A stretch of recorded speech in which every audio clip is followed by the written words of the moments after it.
नमस्कार सभी को, स्वागत है आपका वार्तालाप के एक और नए एपिसोड में। आज मैं एक सिस्टम के बारे में बात करूंगा जो आपको हिला के रख देगा। एक ऐसा देश जहां बच्चों के पहले 3 साल तक स्कूल में कोई एग्जाम से नहीं ले जाते, ना टेस्ट, ना यूनिट एग्जाम, ना रैंकिंग्स, ना कंपैरिजन। और वो देश दुनिया का सबसे डिसिप्लिन्ड, सबसे रिस्पेक्टेड और सबसे ज़्यादा इनोवेटिव वर्कफोर्स बनाता है। नाम तो सुना ही होगा, जापान। लेकिन इंडिया में बच्चा पहले 3 साल का होते ही उसके हाथ में पेंसिल थमा दी जाती है। 5 साल का होता है तो शर्मा जी के बच्चे से पीछे क्यों हो, और 8 साल तक आते आते उसे याद करा दिया जाता है कि रैंक लाना सबसे ज़रूरी है, क्योंकि नंबर से ही तुम्हारा वैल्यू डिसाइड होगा। मीनवाइल जापान में 4th क्लास तक कोई मार्क्स ही नहीं दिए जाते। तो आप लोग शायद सोच रहे हो कि पढ़ा क्या जाता है। पढ़ा जाता है moral science, group work, cleanness, self discipline. Japan के बच्चे पहले इंसान बनते हैं और इंडिया के बच्चे पहले एग्जाम मशीन बनते हैं। और इस सिस्टम का रिजल्ट ये है कि जापान दुनिया का सबसे ज़्यादा पंक्चुअल और इथिकल सोसाइटी है, और इंडिया में दुनिया के सबसे ज़्यादा डिप्रेस्ड एस्पिरेंट्स।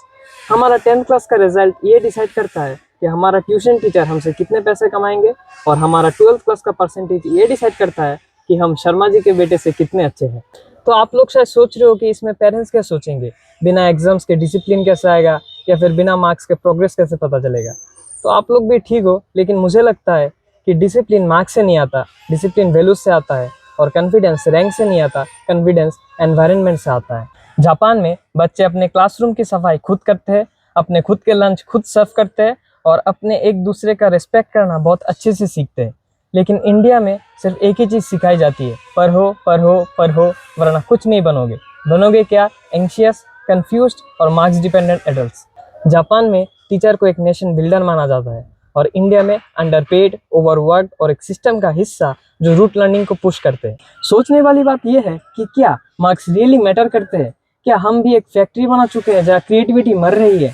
तो एक सवाल फिर से आता है, इस Japan system perfect?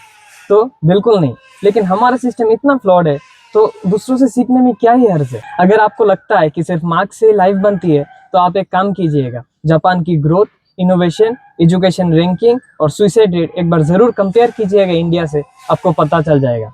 Education is not what we are taught, it's what we are train to think. मैं भी एक स्टूडेंट हूँ, मैं भी कंपटीशन, प्रेशर और सिलेबस के बीच में जीता हूँ।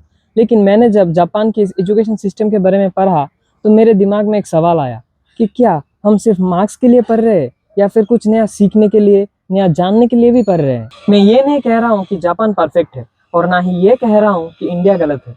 लेकिन ये तो हम सबको मिलकर सोचना चाहिए कि क्या कुछ बेहतर हो सकता है।